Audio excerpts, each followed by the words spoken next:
Chapter 7 Case File SIO 1 Chapter Hero The murderer surrendered to the police. Why do you have to drive me away, Longpo? How come I can't know it too? Because I'm the one who brought Paya here.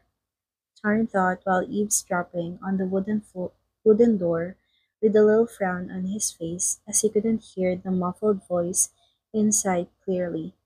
When the door flapped open, Tarn almost nosedived onto the ground. Luckily, he still managed to keep his balance. Tarn faced up and quirked a smile at Paya. You finished talking? Tarn asked with a feeble voice. He was quite embarrassed to be caught in the act by the person inside. Paya cast a reproaching glance at Tarn, but still stepped aside for the other to let Tarn in, nonetheless. Tarn, come in. Longpo called on him. Tarn hurriedly walked in and sat down. Longpo, about Paya, when you go back to work this time, be mindful. Longpo's voice remained a sense of tranquility. Tarn pursed his lips and listened carefully. Don't get carried away by self-indulgence until you lose touch with mindfulness. Tarn's face grew droopy, hands folded in respect while cocking an ear. Yes, I'll keep that in mind. Wang-Fu locked the gaze on his little pixie, knowing all too well how quietly headstrong his naughty pupil was. Regardless of how intense his solitude was, he could only offer a helping hand to the best of his ability. Wang-Fu trailed around to pick something from the monk's sack. Then he handed clean, yellowish money pouches to Tarn and Paya each. Please mark my words. Only your mindfulness and wisdom will set you free from the karmic tapestry.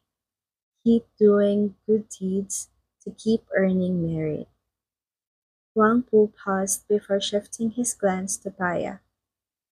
Use your good deeds as your defense, and everything will fall into place at the end. Paya held still in the deep thought of Wang Pu's teaching. It means that Wang Pu had already resolved all his former doubts. Yes, please don't worry, Wang Pu. Tarn will never perform misdeeds. Wang Pu landed his eyes on Tarn before gradually shutting those eyes down and resuming his meditation state.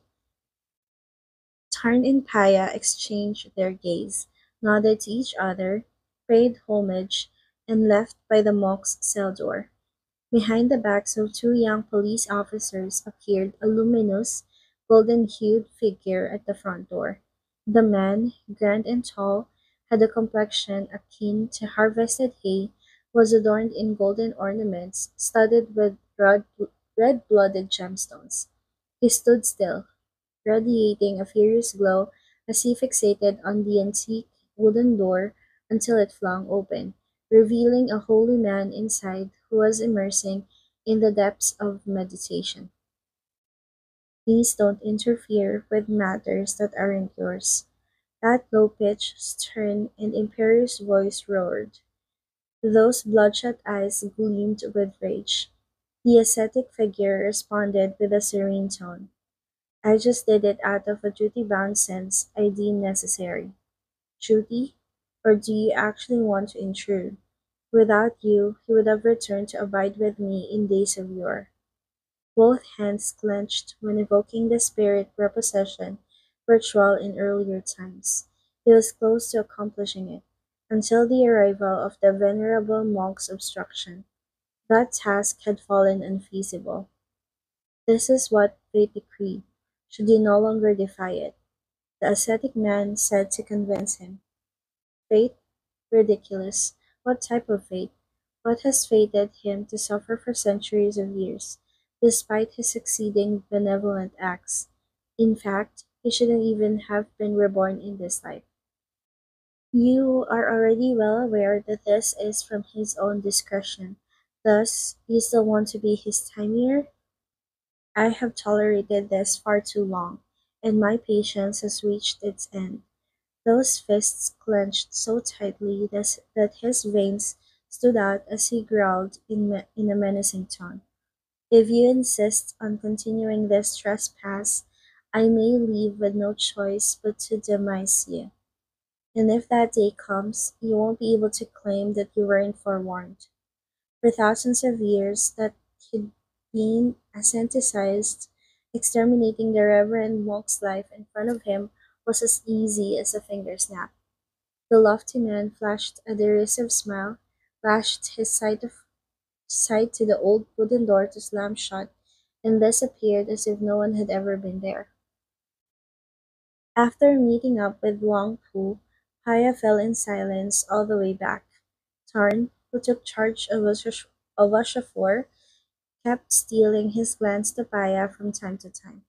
Brooding of Wang Pu would have remarked something that made Paya persist in his troubled expression. Once, Tarn glimpsed at the fuel gauge, showing the gas was running empty. His eyes then stumbled on the gas station sign that it was 500 meters away. He put the blinker on. Paya, what time is it now? Tarn asked while turning the steering wheel and entering the gas station. The answer held its tongue. Tarn frowned and turned to the mine drifter. He stretched out to poke. Paya! Paya! Paya! Huh? Paya flinched. He looked at Tarn puzzlingly. I ask you what time it is. What's wrong with you? You've been spaced out for like ages already. Tarn asked with worry, but Paya wavered his head, peeking at the watch on his wrist, and telling it to the driver. 12:30. Tarn nodded, feeling somewhat disappointed that Paya didn't share what was on his mind. Good. So we'll stop by and have lunch here. Tarn pulled over.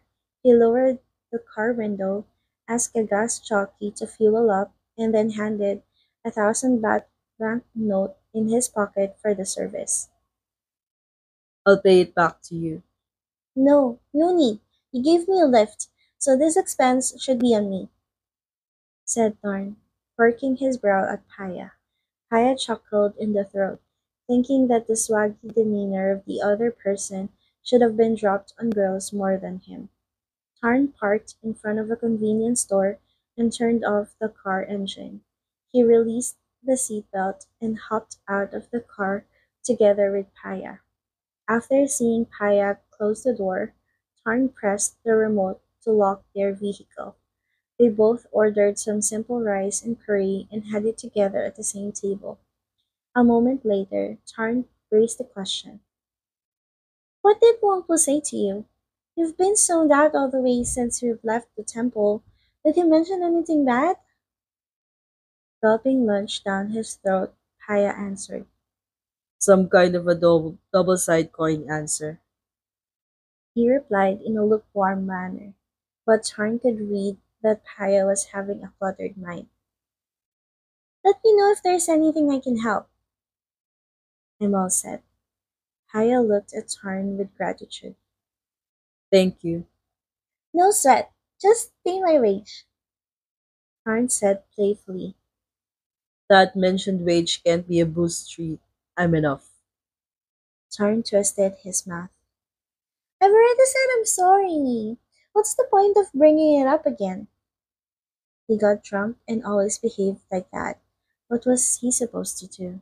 Plus, when he woke up the next morning, everything slipped out of his mind. Aya laughed and shook his head in disdain. He didn't believe that a zonker like Tarn truly existed. As two men were teasing each other, an old lady walked up to them at the table.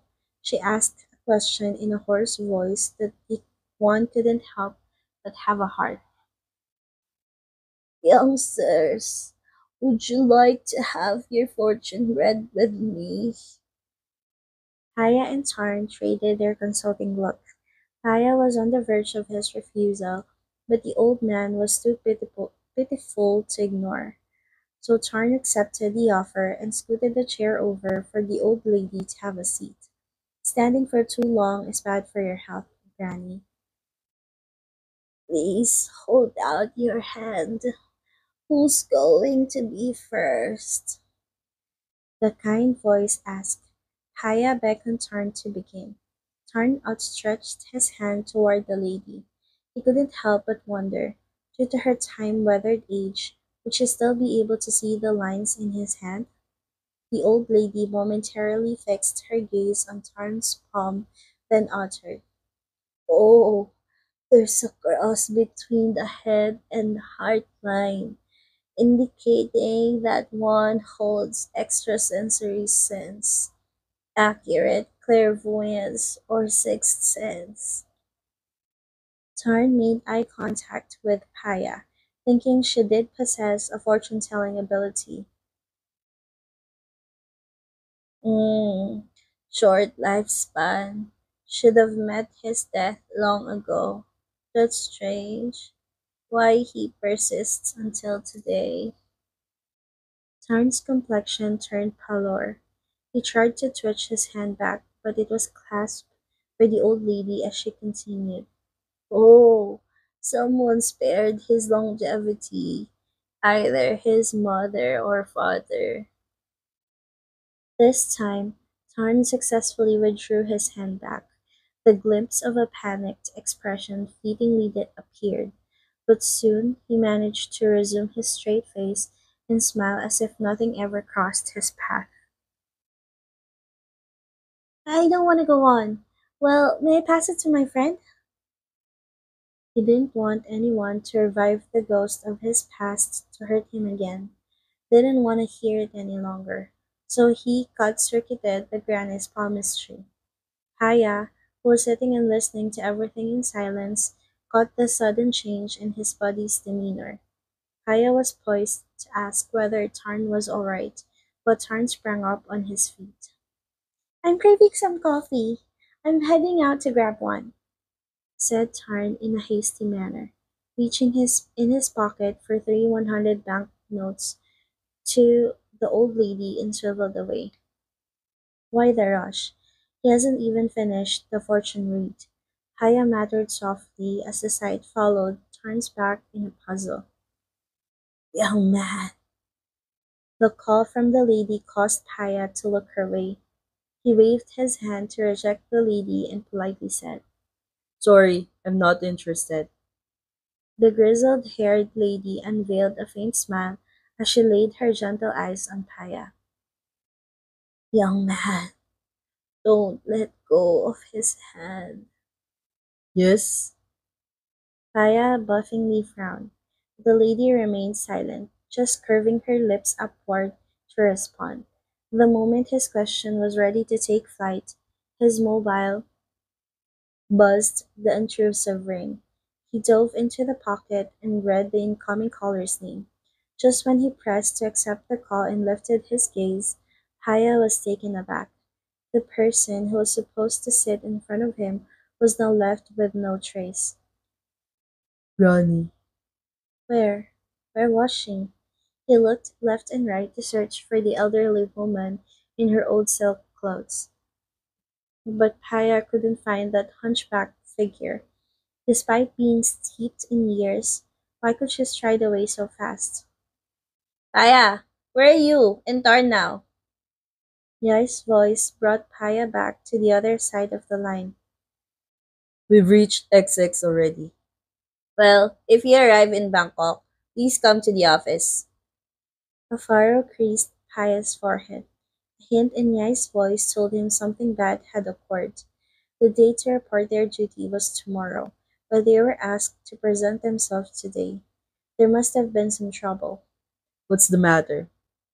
The chief urgently wants to see us. There's a special case to do. What case? Brutal murder of a rapist. Come quick, but not too recklessly quick. Be careful on the road. I get tongue-tied to forward the report to you to skim through on the way back here. All right. Beep. Kaya hung up from Yai to walk out to Tarn at the coffee shop. Just then, Tarn breezed out of the joint, clutching 2 cups of coffee. Kaya extended his hand toward Tarn. Give me the key. I'll drive. Tarn knitted his eyebrows in a daze, but with hands full of coffee cups, they were unavailable to pick up the key for Paya, motioned as a signal. In this pocket side. Paya dove his hand down for the key and immediately headed to the car. Tarn stood still in confusion for a second, then hurriedly followed Paya and plunged himself into the automotive cocoon. What's the big rush? I just called and said there was an urgent case. Tarn sucked up his coffee before swooping at Paya's face in a daze. Urgent case? Today? Paya nodded, veered the car away from the parking lot, and went off the road. Tarn slurped his favorite coffee into his mouth. It was a little bummer that he couldn't take Paya to see his new condo. A law enforcement officer role wasn't easy at all. He prepared to flaunt his new condo room to Paya, but it looked like he might need to take a rain check on that. Here's your espresso, your favorite. I bought it for you, said Tarn, moving the cup of joe to Paya's side. Paya tipped his head. Thanks. Said Paya while picking up the coffee cup to chug and keeping his eyes on the road. Tarn noticed the other fella having a hard time. Tarn couldn't help but offer a hand. Give me that. I'll hold it for you. Tarn grasped a cup for Paya to siphon. Thanks. If I let you hang on to it, you'll surely drift me into the sideway. Tarn's voice blended with his laughter. Once Paya withdrew his mouth from the straw, Tarn put the cup down. I'm a pro driver, you know. Even greater than Dominic Toretto from Fast and Furious. Not only saying it, but Paya also shifted gear, pushed his foot on the roaring pedal, and agilely weaved through the traffic left and right. Tarn snorted up the cappuccino in his mouth and promptly reached for the seat belt to fasten around himself. You don't need to hurry that much, I guess. I'm afraid that we may not reach the destination alive. Kaya chuckled. The more he sniffed out the dread in Tarn's demeanor, the more he yearned to stir it up. I must, or we won't get there in time. Was more than a man of words. Kaya revved the engine. Tarn gasped and clung himself to the seat. Kaya! Kaya! Kaya! The car before you! Fuck! Cool it! Tarn shrilly screamed. Kaya laughed. Tarn shot a glare at him. Are you having much fun? Drop the pace now! This wasn't his idea of fun to drive as fast as chasing a comet. Nah, we'll get there faster. No! Bet he'd get to hell faster instead, Tarn thought. Suddenly, his eyes blew open even wider once he spotted the intersection barely a few hundred meters off, and the traffic light was about to flip from green to red in mere seconds. Aya! Slow down! Aya! Couldn't make it. Couldn't make it in time for sure. Paya narrowed both eyes at the light timer and stomped the accelerator to the floor. Tarn held his breath, looking at the road before him with terror, fearing being crunched in the auto mishap that his legs were tautened. Every inch they rocketed closer to the intersection only added cruelty for Tarn to look. Eyelids pressed tightly, with hands squeezed on the cup. Woo! On time. I spoke with a laid-back manner. Tarn gradually awoke his sight to the road stretching beyond, then flicked his disgruntled stare at Paya. Pull over to the sideways. I'll take the wheel. Never again, letting Paya drive.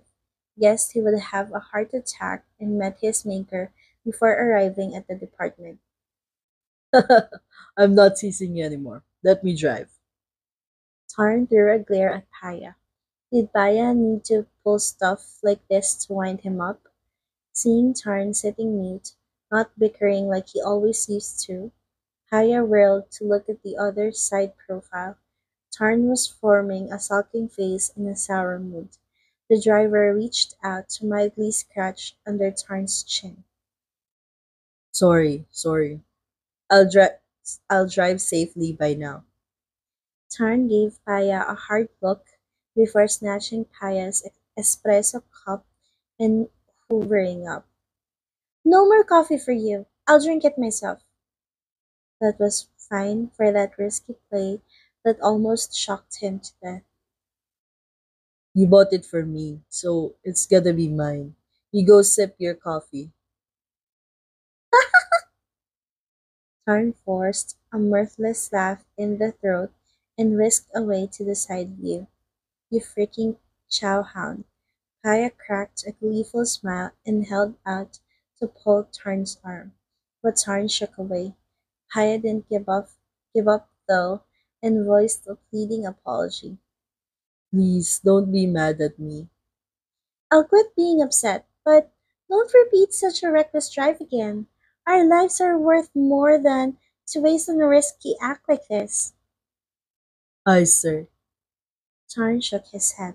He lifted his cap to a straw sip and went back to his former inquiry.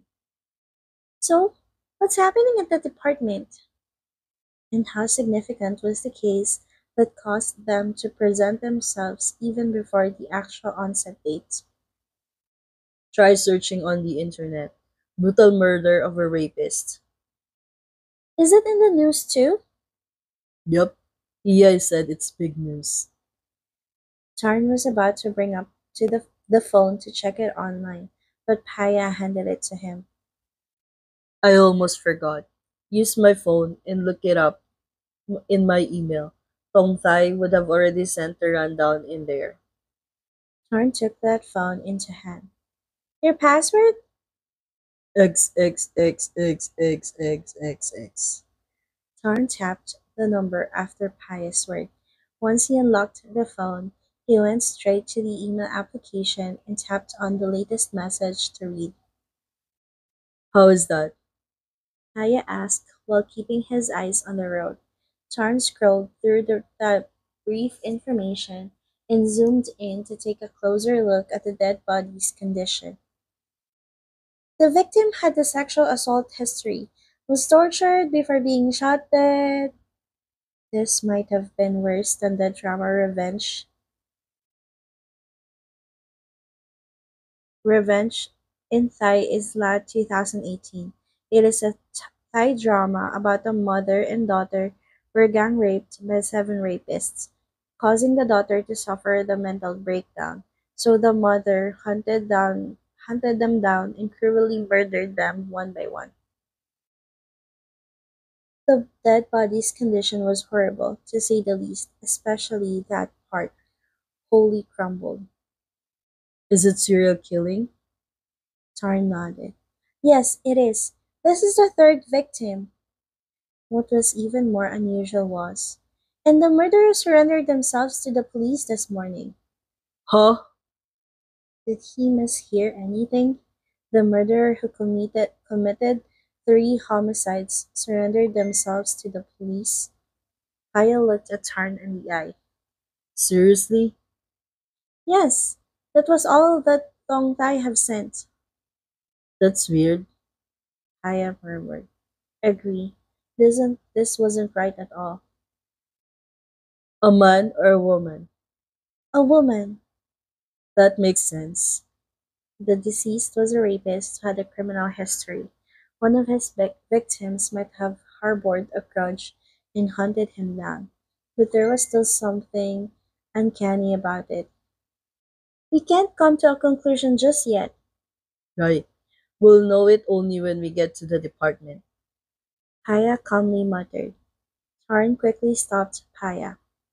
Don't rush too much. I don't want to die. Paya laughed light-heartedly.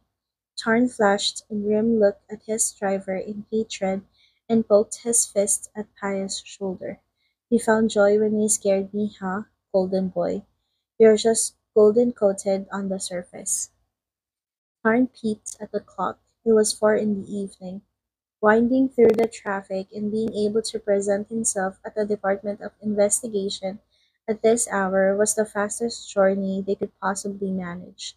Kaya slid his car up next to PI's, burst forth from their vehicle, and abruptly scanned their badges to access the building.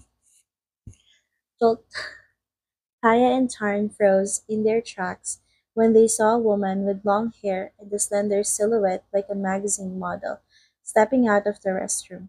She was adorned in a suit, her heart-shaped face studying them before she exuded a faint smile. You two must be the remaining members of the team. Are you? I'm your boss, she said and unfurled a smile as sovereign as a queen's decree. Tarn and Paya exchanged their gaze and shifted back to the beauty queen before them in disbelief. You you are Police Captain Ajima? Tarn stuttered words as he was about to salute, but her voice chimed in first. Uh-huh. Let's go. It's not time to introduce ourselves yet. I want you both to have a look at the interrogation together. Ajima or Song cordially asked Paya and Tarn to join in. Both men followed her without further inquiring, as their assigned case was far more prioritized. Ajima nudged the door to access the observation room, with Paya in turn following her steps close. Tarn and Paya walked toward Yai, Kim, and Thongthai. They briefly greeted one another before resuming their attention to Singh and the woman in the room. She might have been the suspect. Tong, please give the case's overview to them. Hajima stood with her arm crossed beside Tongtai, who took charge of controlling the audio switchboard as he tapped into the database to match up how much the suspect's confession stood up to scrutiny. Her name is Mina Pantasen, a 25-year-old social worker. She surrendered to the police 3 days after the dead body was found. She said she was the one who murdered the victim, but because she had no choice, she was forced to murder the victim. Does she have any proof to back up her murder and her coercion claim? Haya questioned with a serious tone. Tongtai shook his head. Nothing. But her eyes don't look like she was lying, Tarn said. Hajima nodded. No matter how this case will turn out, our duty is to investigate until we uncover the truth. Tell Singh to call it a day. We've been hammering her with questions, but her answer didn't change. I think it's no use to push her until we gather new leads to confront her. Yes. Rongtai responded to Ajima's command. He pressed the button on the headphone and said to Singh. Singh lightly nodded as he spoke to that woman to calm down and stay here until the officer escorted her to take a rest. Meet me in the conference room after this, Ajima told her team. Yes, ma'am. Everybody answered in sync. Ajima unveiled a glimpse of a pleasant expression before rotating on her feet and walking out the door. Seems like this is not just an ordinary murder case. End of chapter 7.